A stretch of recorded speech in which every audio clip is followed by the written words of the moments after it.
Hoy, en Desde la Sombra, envuelto en una disputa con China sobre las islas Senkaku, la clase gobernante de Japón está sumida en una amnesia colectiva sobre la historia de los crímenes perpetrados por el ejército imperial hasta y durante la Segunda Guerra Mundial.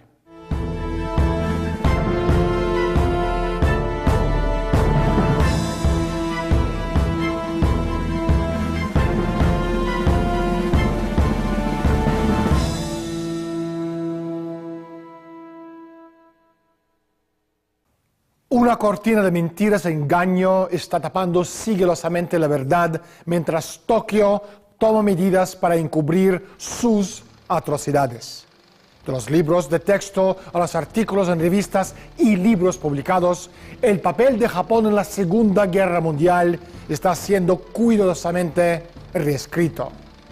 El asunto involucra las relaciones chino-japonesas, pero también a una confrontación más amplia entre China por un lado y Estados Unidos y sus aliados por el otro. ¿Quién aviva las llamas de la disputa? ¿Están China y Japón verdaderamente preparados para un enfrentamiento militar por una roca estéril en el centro del mar oriental de China? ¿Estamos asistiendo a un aumento en las ambiciones imperiales de Japón? Estén atentos, ya que nuestro viaje hoy está lleno de baches.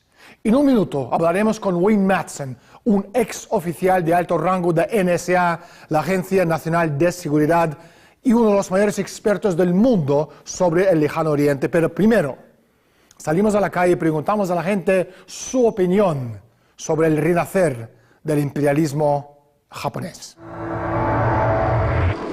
China, Formosa. Es un archipiélago. Sé que es una isla que está a la derecha de Asia, pero no te sé decir vecinos ahora. El mar, ¿no? Corea y Corea. Asiático. El mar. Yo creo que los chinos, 1.250 millones. Pues China.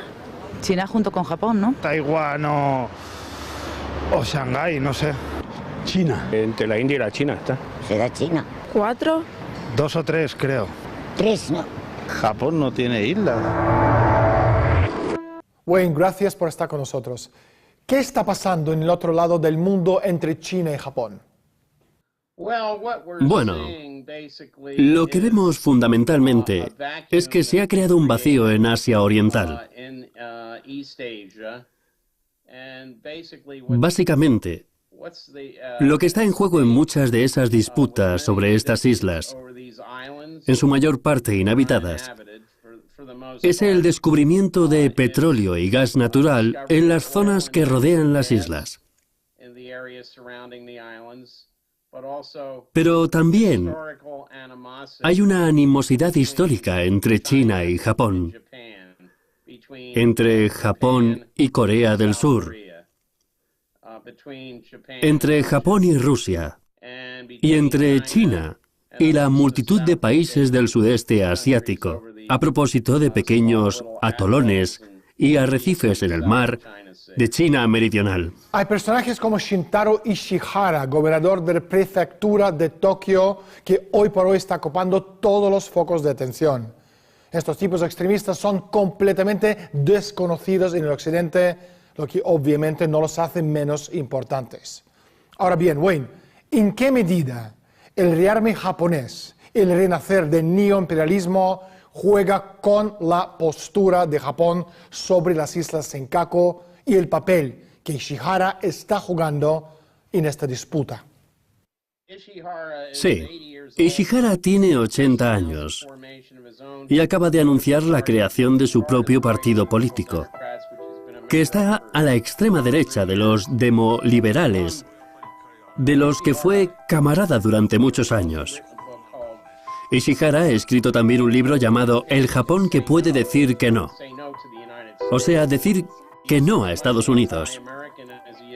Es tan anti-estadounidense como anti-chino. Para él, los días gloriosos fueron cuando Tojo y los generales se aliaron con Adolf Hitler y Benito Mussolini. Es un auténtico fascista japonés. Pero es poderoso. Y tiene un aliado muy importante, el alcalde de Osaka. El ascenso de la derecha japonesa es muy parecido al ascenso de los ultraderechistas en otros países. Por otra parte, China recuerda muy bien los abusos cometidos contra ella durante la Segunda Guerra Mundial. Déjenme que les recuerdo a ustedes que China nunca ha atacado u ocupado otro país.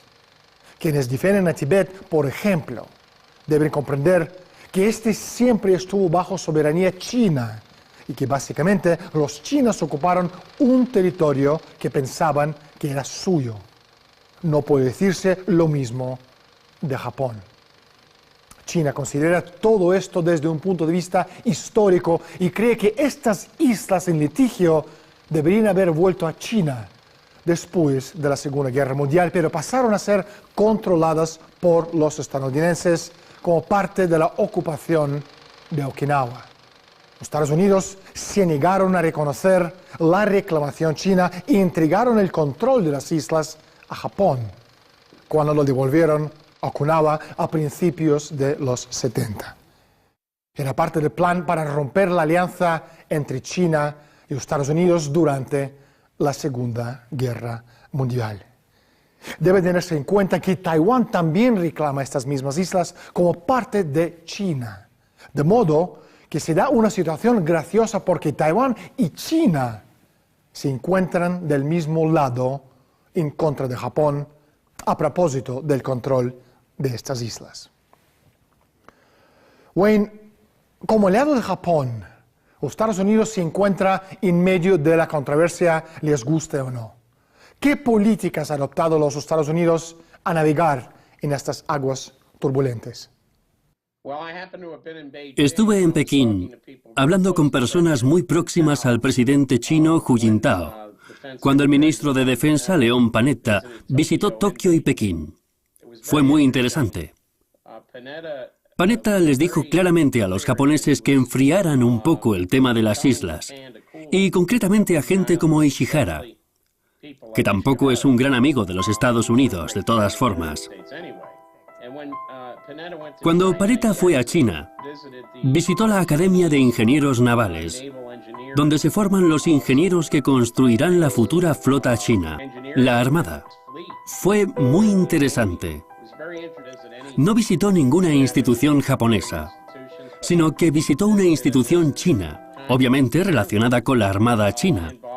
Y estamos viendo que la Armada china controla muy estrechamente estas islas en litigio.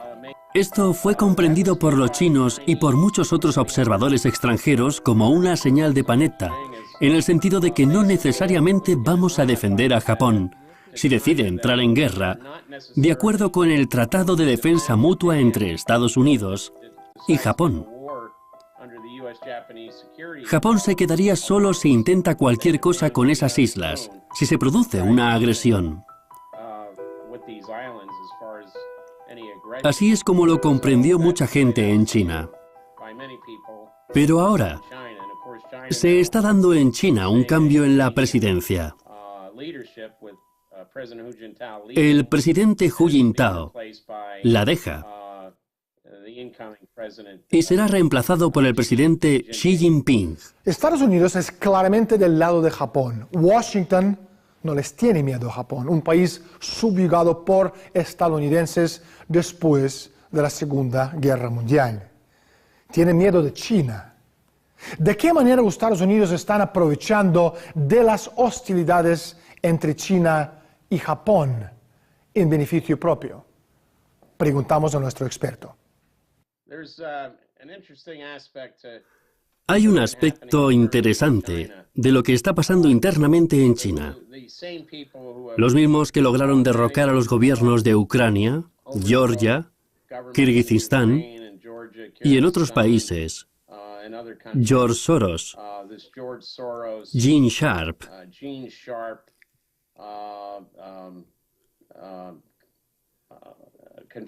y sus estratagemas de manifestaciones callejeras y revoluciones ligeras previas al derrocamiento.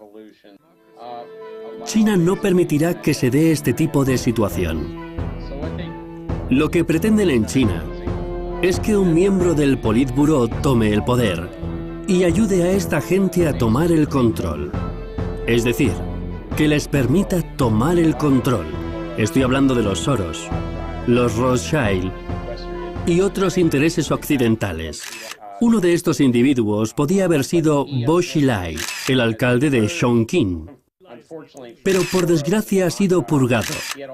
Por desgracia para Soros y los Rothschild.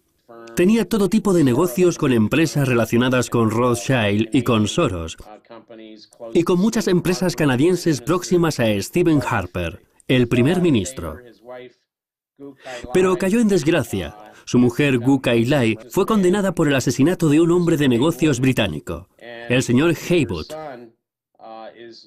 Y su hijo está refugiado con la misma gente que rodeaba a Soros en Cambridge, Massachusetts. Bo Xilai pedía la restauración de los principios de Mao Zedong. Es evidente cuando vas a Pekín que la única huella que queda de Mao Zedong es su mausoleo en la plaza de Tiananmen y su retrato que adorna la puerta de Tiananmen. Aparte de eso, China es fundamentalmente un país capitalista. Muy inteligentemente, Bo Xilai intentaba recuperar los temas de Mao, la Revolución Roja, aunque no roja del todo, sino una revolución roja dictada por George Soros y su pandilla de instigadores de democracia a través de revoluciones de color. Pero aquello fracasó y el nuevo gobierno que va a tomar posesión en China está muy al tanto de las intenciones de Soros con Bo Xilai y su esposa. Bueno, perdón, sigue por favor. Ha tenido ya un par de tropiezos. Su revolución naranja fue detenida en Ucrania y su hombre en Georgia, Saakashvili, ha sido prácticamente expulsado del poder por un gobierno mucho más alineado con Rusia que el anterior. Así que ha tenido reveses. Pero Soros, por supuesto, colabora estrechamente con la CIA, mediante la ONG National Endowment for Democracy y la Fundación de Estados Unidos para el Desarrollo Nacional. Se implicaron mucho en la tentativa de llevar a Bo Xilai a la cumbre, no solo hasta el Politburó, sino que llegara a ser el próximo líder del Partido Comunista Chino. La Fundación Nacional para la Democracia forma parte de un programa altamente secreto con un claro objetivo: minar cualquier gobierno del mundo cuyos intereses no coinciden con los amplios intereses públicos del gobierno de Estados Unidos. La administración Reagan fundó la NED después de que el papel de la CIA en los esfuerzos encubiertos para financiar el derrocamiento de gobiernos extranjeros salió a la luz.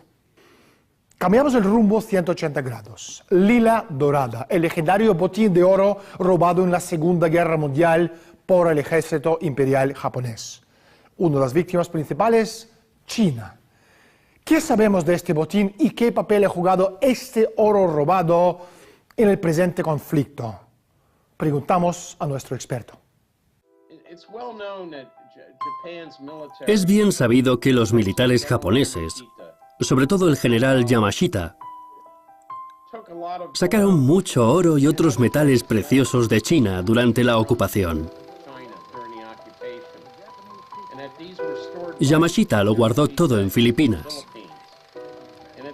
Y al final de la guerra, Ferdinand Marcos se hizo con prácticamente todo el oro de Yamashita. No todo venía de China, sino también de las Indias Orientales holandesas, aunque sobre todo de China.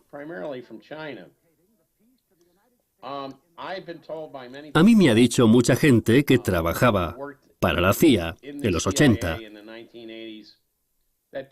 que el trato al que llegaron el enviado estadounidense en las Filipinas, Paul Wolfowitz, un neocon muy conocido, podríamos añadir, para que Marcos pudiera ingresar en una residencia de Hawái,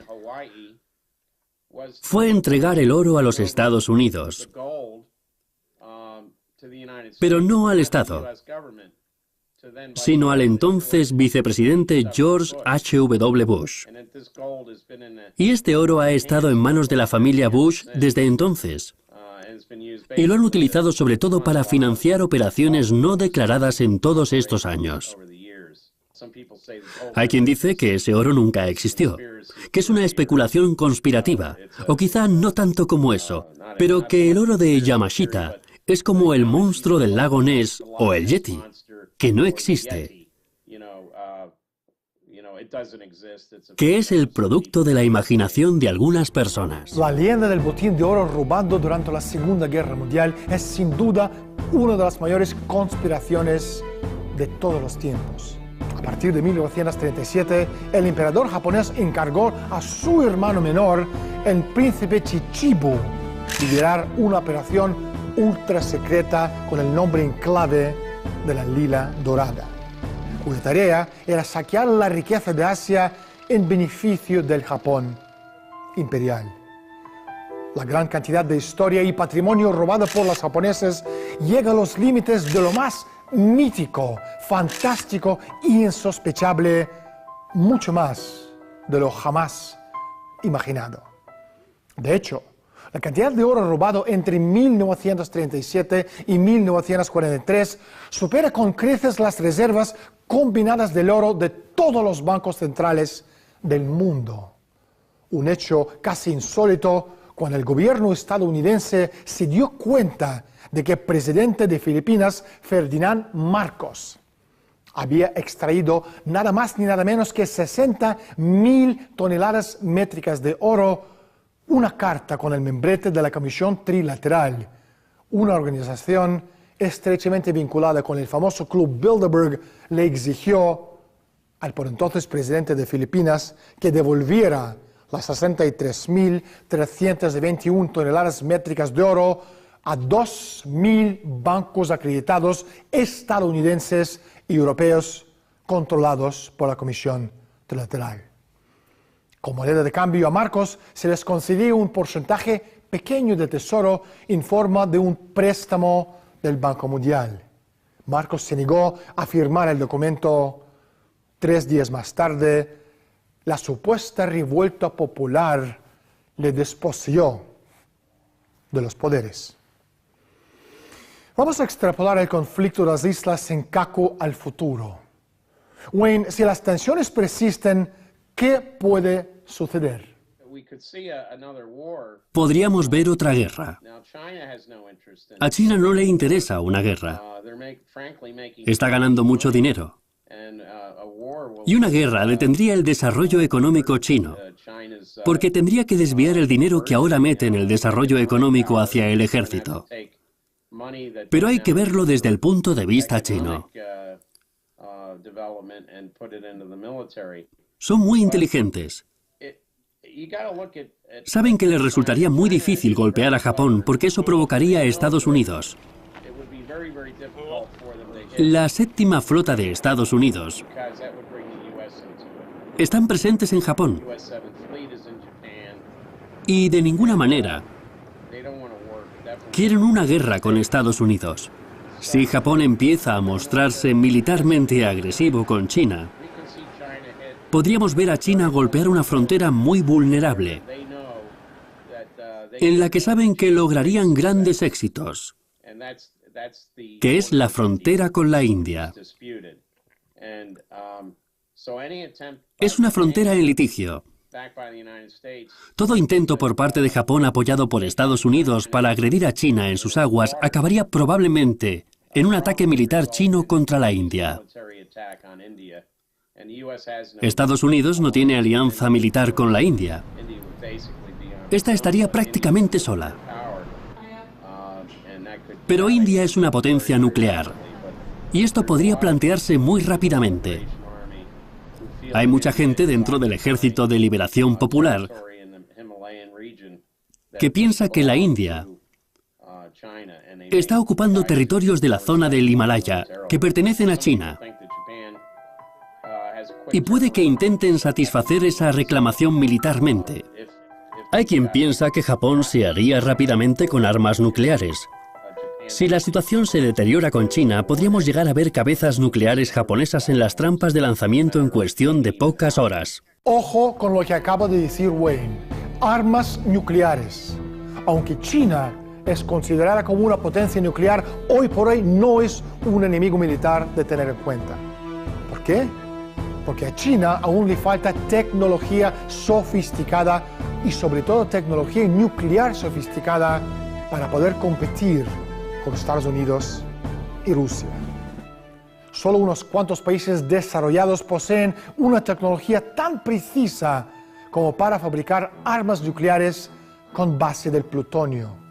Y solo 4 naciones tienen la tecnología requerida para manufacturar un artefacto mini nuclear trabajado con precisión que podría provocar una explosión mini nuclear prevista con exactitud equivalente a entre 0,3 y 0,1 kilotoneladas, lo que son entre 300 y 100 toneladas de TNT.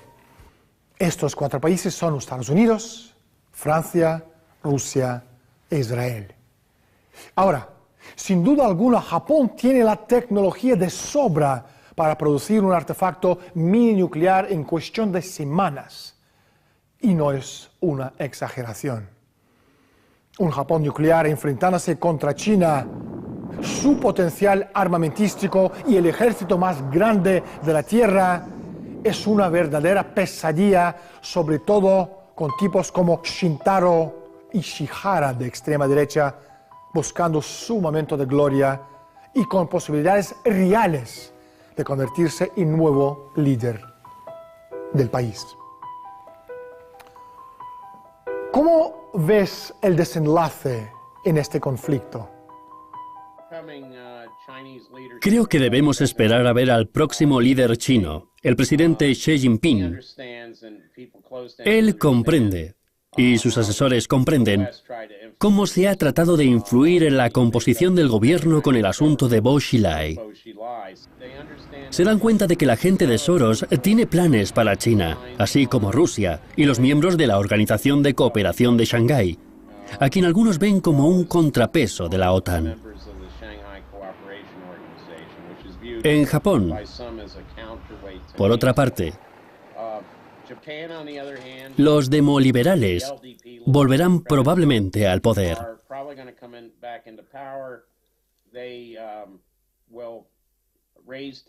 Aumentarán la tensión con China a propósito de las islas, porque son mucho más derechistas, incluso que el actual gobierno. Creo que podríamos llegar a ver algunos enfrentamientos navales que nadie sabe si se convertirán en enfrentamientos a tiros. Con Obama reelegido, es probable que Leon Panetta siga como secretario de Defensa, pero Hillary Clinton se marchará y será probablemente reemplazada por John Kerry, que por supuesto es mucho más moderado que Hillary Clinton a propósito de China. Hay que tener en cuenta que su esposa, Teresa Heinz Kerry, nació en una colonia portuguesa, en Lorenzo Marqués, Mozambique y Macao, que era una colonia portuguesa que es actualmente una región china con administración especial. Por tanto, ella también comprende bastante bien esa parte del mundo, en tanto que antigua nativa de una colonia portuguesa. Wayne, no hay tiempo para más. Mil gracias por estar con nosotros. Bien, me alegro de haber estado aquí. La diplomacia coerciva no es un concepto nuevo. Es una nueva expresión para una estrategia antigua. La diplomacia desprovista de sanción económica o militar es ineficaz. Separada de la fuerza, la diplomacia es estéril y destructiva. El nexo entre la fuerza y la diplomacia es ineludible. La historia enseña por analogía, no por identidad.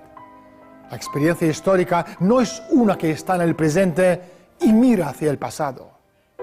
Mejor dicho, es una que viaja hasta el pasado y regresa al presente con una conciencia más amplia y más intensa de las restricciones de nuestra perspectiva anterior. Las islas Senkaku, un punto sobre el mapa en un lugar perdido en sudeste asiático, pronto serán olvidadas. Pero el papel que que jugaron el envenenamiento de gran parte del mapa geopolítico de Asia a principios de la segunda década del siglo XXI, persistirá. Soy Daniel Stulin. Bienvenido al mundo de humo y espejos. Gracias por estar con nosotros y hasta la semana que viene.